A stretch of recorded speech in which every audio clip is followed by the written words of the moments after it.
Selamat datang di saluran YouTube Dewi Surya 2. Kami harap kita semua dalam keadaan sehat untuk dapat menjelajahi sejarah kerajaan yang pernah berdiri di Nusantara, yang tentunya menarik bersama channel kami.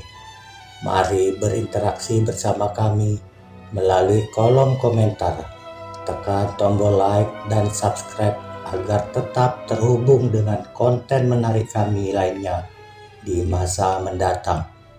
Mari kita mulai penjelajahan sejarah kerajaan di Nusantara ini dengan topik terbaru kami, Kerajaan Caibus.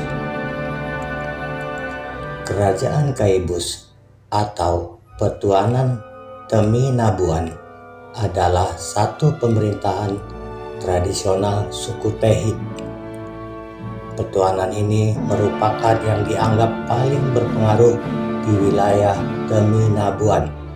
Petuanan Teminabuan berada di bawah wilayah pengaruh kerajaan Sailolob yang berpusat di Sailolob, Pulau Salawati. Suku Tehit tinggal di daerah rawa-rawa, hidup dari mata pencaharian menebang dan mengumpulkan pati sagu, sedangkan yang diam di tanah kering membuka ladang untuk ditanami ubi, keladi, labu, dan lain-lain.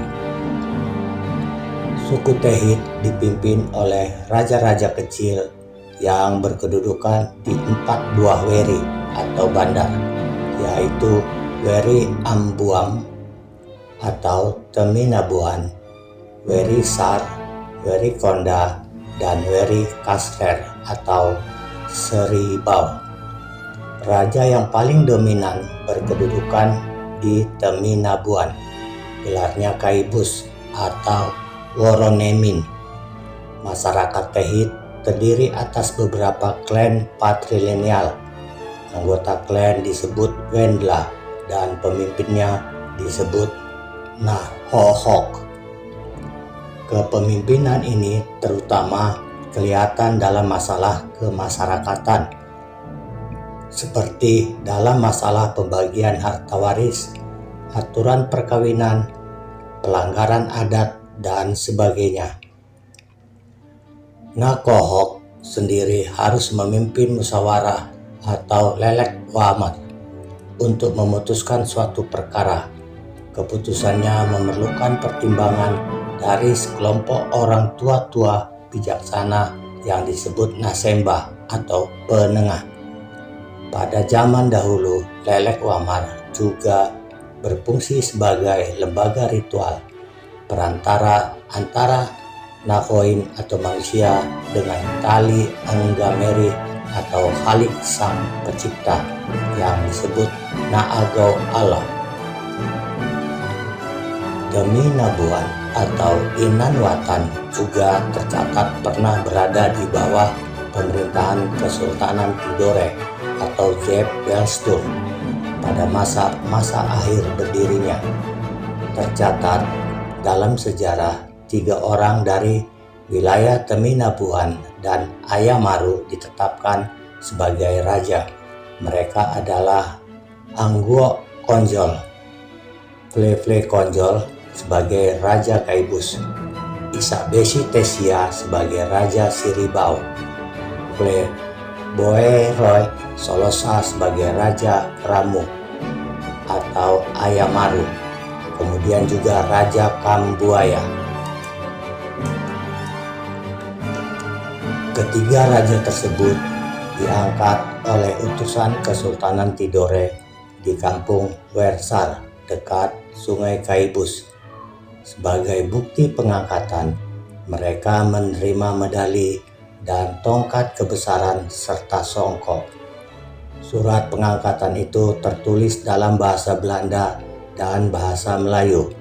Peristiwa ini terjadi sekitar tahun 1920 hingga tahun 1930-an. Raja Caibus, Angguo, dianggap berperan aktif dalam penyebaran kekristenan di Teminabuan. Ayamaru Aitinho, dan Aivat. Menurut catatan petugas sipil Belanda, Dumas dalam Memorandum for the Outdealing West New Guinea tahun 1911, Angguo adalah perantara antara pemerintah kolonial Belanda dengan orang Papua di sekitar Sungai Kaibus.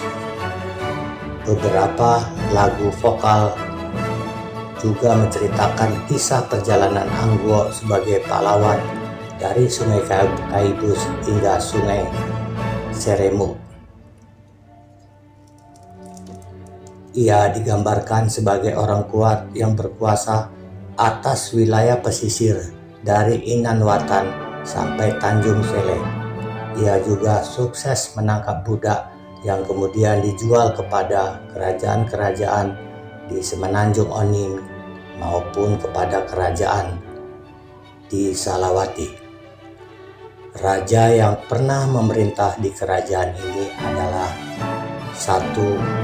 Angguo Konjol dengan gelar Raja Kaibus I. 2. Martin Mage Konjol dengan gelar Raja Kaibus II. 3. Samuel Konjol dengan gelar Raja Kaibus III. Dan 4.